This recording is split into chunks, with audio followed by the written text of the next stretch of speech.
Hello மக்களே, அனைவருக்கும் வணக்கம். நீங்களாம் எப்படி இருக்கீங்கன்னு தெரில. பட் அனைவரும் நலமாக இருக்க வாழ்த்துக்கள். என்னோட ஸ்டோரி பார்த்தீங்கன்னா, இப்போ வந்து உங்களுக்கு மோட்டிவேஷனல் கொடுக்குற மாதிரி இருக்கும். ஸோ மனதிற்கு இதமாக இருக்கும். யாராவது ரொம்ப கஷ்டத்தில் இருந்தீங்கன்னா, இந்த மாதிரி கதைகளை கேட்டிங்கன்னா உங்களுக்கு கண்டிப்பாக ஒரு மோட்டிவேஷனலாக தோணும். சரி, வாங்க உள்ள கதைக்குள்ளே போகலாம்.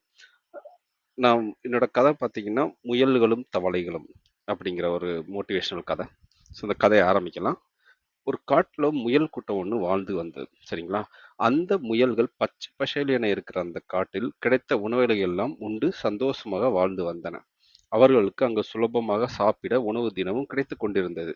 திடீரென்று கோடைக்காலம் வந்தது. கோடைக்கால வெப்பம் அதிகமாக இருந்ததால் அங்கே பச்சை பசேல் என இருந்த பொருட்கள் எல்லாம் கருகி பாலைவனம் போல் தோற்றமளித்தன. இந்த முயல்களுக்கு சாப்பிட உணவு எதுவும் கிடைக்காமல் மிகவும் அவதிப்பட்டு கொண்டிருந்தன. அங்கே வேட்டை நாய்கள் இந்த முயல்களை அங்கேயும் இங்கேயும் பதுங்கி வேட்டையாட காத்திருந்தன. அந்த வேட்டை நாய்களைக் கண்டு இந்த முயல்கள் பொந்துக்குள்ளே ஒளிந்து கொண்டு வெளியே வரவும் முடியாமல் தவித்துக் கொண்டிருந்தன. உணவு இல்லாமல் மிகவும் கஷ்டப்பட்டன. எவ்வளவு நாள்தான் இப்படியே பொந்துக்குள் ஒளிந்து இருப்பது? நாம் ஏதாவது செய்ய வேண்டும் என்று எல்லா முயல்களும் கூடி பேசிக் கொண்டிருந்தன.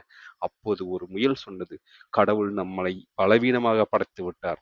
எல்லா விலங்குகளும் ஏதாவது பிரச்சனை வந்தால் தங்களை காப்பாற்றிக் கொள்ளும் அளவிற்கு பலம் உடையதாக இருக்கின்றன.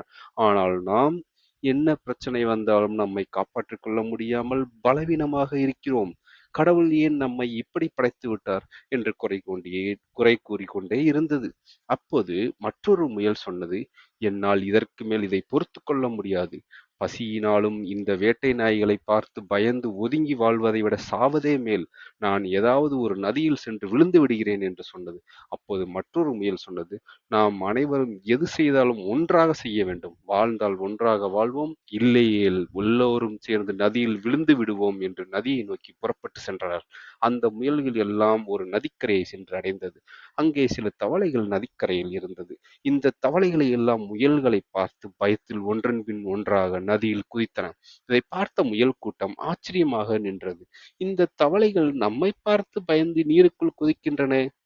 நாம் தான் இந்த உலகத்திலே பலவீனமார்கள் என்று எண்ணினோம். நாம் தான் அனைவரையும் பார்த்து அஞ்சுகிறோம் என்று பேசிக்கொண்டோம். ஆனால் நம்மையும் பார்த்து சிலர் அஞ்சுகின்றனர். இந்த தவளைகளுக்கு நம்மை பார்த்தால் பயமாக இருக்கிறது போல என்று தங்களுக்குள் பேசிக்கொண்டு இருந்தனர். அப்போது ஒரு முயல் சொன்னது, நாம் இந்த பிரச்சனையில் இருந்து தப்பித்துக் கொள்ளவும் நம்மை பாதுகாத்துக் கொள்ளவும் நிச்சயமாக ஏதாவது ஒரு வழி இருக்கும். நாம் அந்த வழியை என்ன என்று கண்டுபிடிப்போம் என்று சொல்லிக்கொண்டே, இந்த நதியில் விழுந்து நம் வாழ்வை முடித்துக் கொள்வதை விட என்ன பிரச்சனை வந்தாலும் எதிர்கொள்வதே மேல் என்று கூறிக்கொண்டு உணவு தேடி வேறு இடத்துக்கு திரும்பின. இதுதான் நீதி.